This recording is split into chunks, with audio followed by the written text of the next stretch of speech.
On the 24th of June 1948, the lights went out in West Berlin. Not because of a storm, or a failure, or an accident, but because a decision had been taken 300 miles away to shut the city down. Overnight, the Soviet Union sealed every road, every railway, and every canal into the western half of Berlin, and cut the electricity that fed it from the east. 2.5 million people were inside. They had, by most estimates, about 36 days of food and 45 days of coal. After that, there was nothing. No trucks were coming, no trains were coming. The city had been placed, quite deliberately, on a clock. This was not a war. Not a shot had been fired. It was something newer and colder than that. An attempt to take a city by simply closing the door and waiting. And the response, when it came, was the strangest military operation of the 20th century. The West decided it would feed a city of 2.5 million people entirely through the air, one aeroplane at a time, for as long as it took. To understand why this happened, you have to understand where Berlin actually was. When Germany was carved up at the end of the Second World War, the capital was carved up too, into 4 sectors: American, British, French, and Soviet. But Berlin itself sat more than 100 miles inside the Soviet occupation zone. So the western half of the city was an island. A western island, deep inside Eastern Territory, connected to the rest of the West only by a few agreed road, rail, and air corridors running across Soviet-held ground. On a map, it looks less like a border and more like a dare. And in 1948, the Western Allies did something Moscow found intolerable. They announced a new currency for their zones, a stable Deutsche Mark, to replace a Reichsmark that had collapsed into cigarettes and barter. A functioning economy in the West, visible from the East, was the one thing the Soviet position could not survive. Stalin's answer was to squeeze the island until the West let go of it. The blockade was total, and it was patient. Freight trains were stopped at the zonal border on technicalities. Barge traffic was halted. The Autobahn was declared closed for repairs that were never going to end. Electricity from the eastern power stations simply stopped arriving. There was no ultimatum, because an ultimatum would have been an act of war. That was the elegance of it. Nobody had attacked anybody. The Soviets had merely stopped cooperating, and a city of 2.5 million was going to starve in the dark as a consequence. And the West would have to decide whether it was willing to start a war over groceries. Inside Berlin, people did the arithmetic. Rations were already thin. Now they were finite. The Soviets, confident, offered a way out. Register for food in the eastern sector, and you will be fed. It was a straightforward trade, your stomach for your allegiance. What is remarkable is how few Berliners took it. In Washington and London, the options were laid out, and none of them were good. Abandon the city, and every ally in Europe would understand exactly what an American guarantee was worth. Send an armored column up the Autobahn to force the blockade, and you risk shooting your way into the Third World War 3 years after the last one ended. Or supply the city by air. The one corridor the Soviets had not closed, because closing it would mean physically attacking Western aircraft, was the sky. Almost every expert said it could not be done.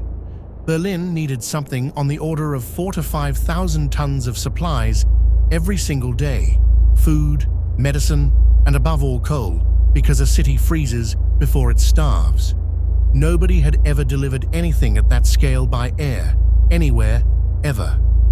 The American commander in Germany, General Lucius Clay, asked his Air Force what they could manage. The answer was, not enough. He told them to begin anyway. They gave it a deliberately unglamorous name, Operation Vittles. And in the first days, it was very nearly a shambles. A few dozen aircraft, flying whatever could be spared, landing on instinct and improvisation, delivering a fraction of what the city needed. Then the operation was handed to a man named William Tunner, who had run supply flights over the Himalayas during the war, and who looked at the chaos and saw the actual problem. This was not a flying problem, it was a conveyor belt problem, so he rebuilt it as a machine. Aircraft would fly a fixed altitude at a fixed speed on a fixed heading, stacked in layers spaced by exact minutes. A pilot who missed his approach did not circle for another try. He flew all the way home with his cargo because one improvising aeroplane would unravel the timing for everyone behind him. Crews were forbidden to leave their aircraft. Jeeps brought coffee and weather briefings to the plane while it was unloaded. The whole system was tuned to a single number, the interval between landings. At its peak, an aircraft landed in West Berlin every 3 minutes, around the clock, in all weather. Read that again, because it is the entire story in one line. Every 3 minutes, day and night, for month after month, another loaded aeroplane touched down in a blockaded city. The runways could not take it, so they built more by hand, using Berliners, many of them women, clearing rubble and laying surface under the flight path while aircraft landed over their heads. At Tempelhof, aeroplanes came in low over apartment blocks, dropping between the buildings onto a strip in the middle of a city. On one day in April 1949, a deliberate demonstration the crews called the Easter Parade, they ran the machine flat out for 24 hours and delivered nearly 13,000 tons in a single day in almost 1,500 flights. It was, in effect, a message to Moscow written in aircraft. We can keep this up indefinitely, and we would quite like you to notice. Most people imagine the airlift as food. It was mostly coal. 2/3 of everything flown into Berlin was coal, hauled in sacks, filthy, abrasive, working its way into engines and airframes and the lungs of the men loading it. And the winter of 1948 was the test everyone had been dreading. Fog closed the corridors for days. Berliners lived in unheated rooms, burning their rations slowly, with electricity for a couple of hours a day, sometimes in the middle of the night. So people got up at 2 in the morning to cook, because that was when the power was on. They did not break. That is the part the planners had not been able to put in a table. The city had been bombed flat by these same aircraft 3 years earlier, and now the people underneath them were queuing in the cold rather than take Soviet rations from the other side of town. The blockade was designed to make Berliners choose comfort over the West. Instead, it made them the West's best argument.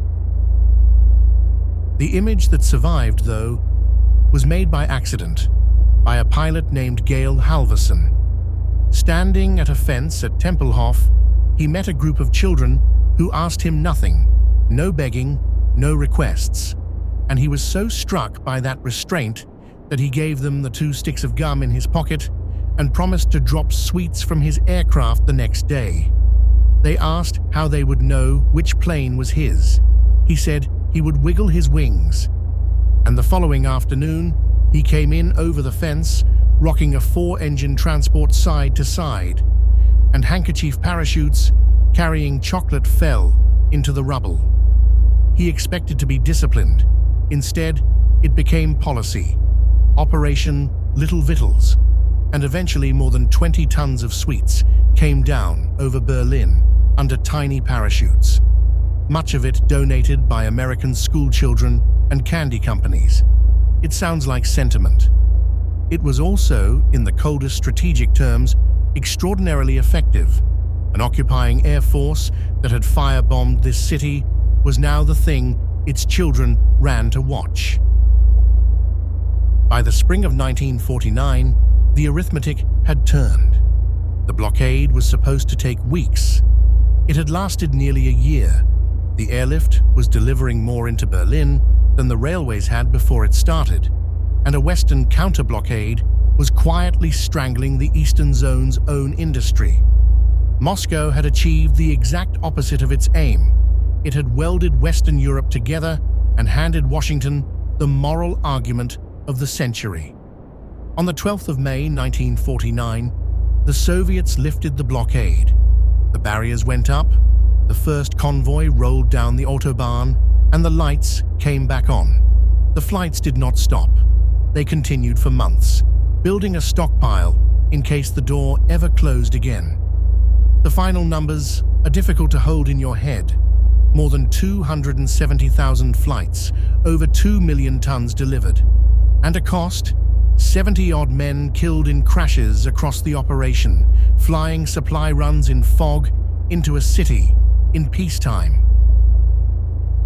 What the Berlin airlift really decided was not the fate of one city. It was the shape of the next 40 years. It produced NATO within weeks of its end. It turned a defeated enemy population into an allied one faster than any policy document could have. And it established the rule that both sides would follow with terrifying discipline until 1989. You may squeeze, you may threaten, you may starve, but you do not fire the first shot, and neither will we. It is worth sitting with the strangeness of it. The most consequential victory of the early Cold War was won without a battle, by cargo aircraft flying coal to civilians on a timetable. No territory changed hands. Nobody surrendered. One side simply proved it could keep a promise for 323 days. And that is the file this leaves open.